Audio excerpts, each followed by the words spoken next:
What if I told you there's a way to deeply connect with women not through manipulation or mind games, but by harnessing the timeless wisdom of Stoicism? It's not about control or tricks, it's about understanding and cultivating authentic relationships.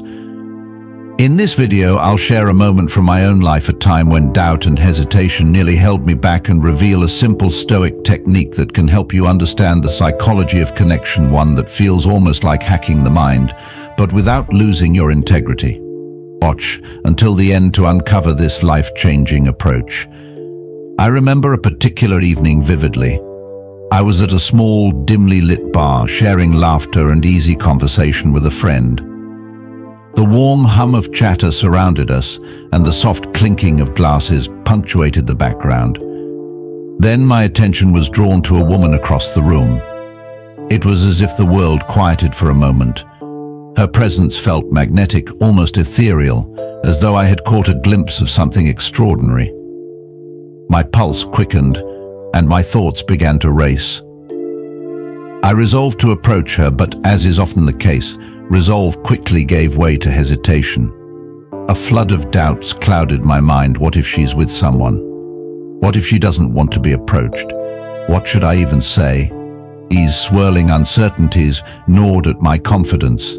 Yet beneath them all, one fear rose above the rest, the fear of regret. What if I didn't act? What if I let this moment slip away? In that hesitation, I paused and asked myself a simple question: what is the worst that could happen? This question, unassuming as it may seem, cleared my mind. It wasn't about rehearsing the perfect line or predicting her reaction. It was about freeing myself from the need to control the outcome. So I stood. With a steadying breath, I crossed the room and spoke candidly. "Hi, I felt I'd regret it if I didn't come over to say hello." The moment felt surreal. Not because of any dramatic reaction, but because the weight of overthinking lifted instantly. I had chosen authenticity over pretense. To my surprise, she smiled warmly. We laughed and exchanged words effortlessly, not because I had the perfect opening line or exuded polished confidence, but because I allowed myself to be genuine. That simplicity, just being present and real, carried the moment. Since then, I've adopted this approach as a guiding principle. I don't strive to appear cool, nor do I chase perfection in conversations. Instead, I've learned to embrace simplicity and honesty. Anything else, I've come to see, is just a barrier we construct to hide our vulnerabilities.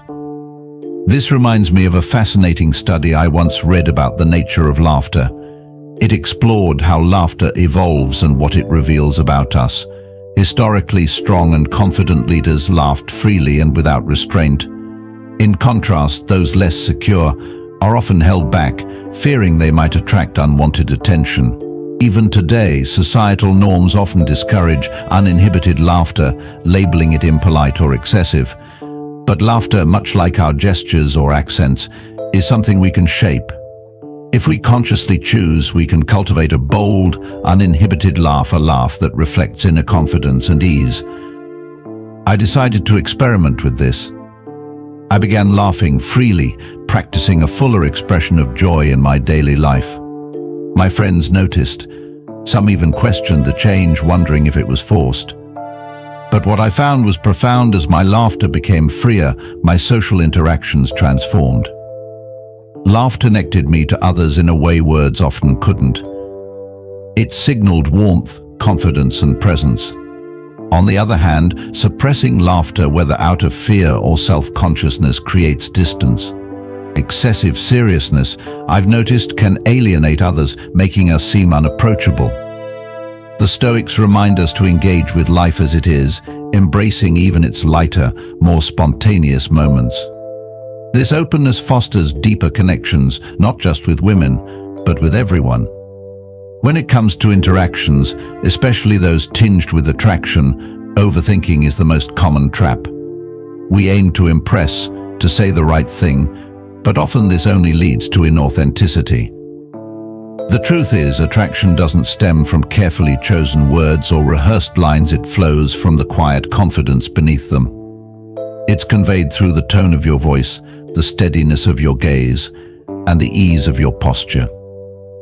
When you speak sincerely without artifice, your intentions become clear. Epictetus said it best: first say to yourself what you would be, then do what you have to do. If you want to approach someone authentically, you must first shed the fear of rejection. This courage, rooted in self-respect, is inherently attractive. It's not about seeking validation or approval. It's about presenting yourself as you truly are, unmasked. The Stoic approach to relationships mirrors this principle. Show interest, but do so with balance. Compliments, if insincere, become hollow flattery. Instead, offer observations that reflect genuine thoughtfulness. For example, instead of saying, "You're beautiful," try something more specific and personal. There's something captivating about the way you carry yourself. It's striking. Such words, rooted in sincerity, carry far more weight. Ultimately, the art of connection lies not in complexity but in simplicity. Approach each encounter with courage, clarity, and an openness to whatever outcome may unfold. Marcus Aurelius reminds us, if you are pained by any external thing, it is not this thing that disturbs you, but your judgment about it. Let this guide you. The true power of connection lies not in controlling the moment, but in showing up with integrity, unburdened by fear or pretense. So the next time you're caught in hesitation, remember the courage to act authentically matters far more than the outcome itself. And in that courage, you may just find the connection you're looking for.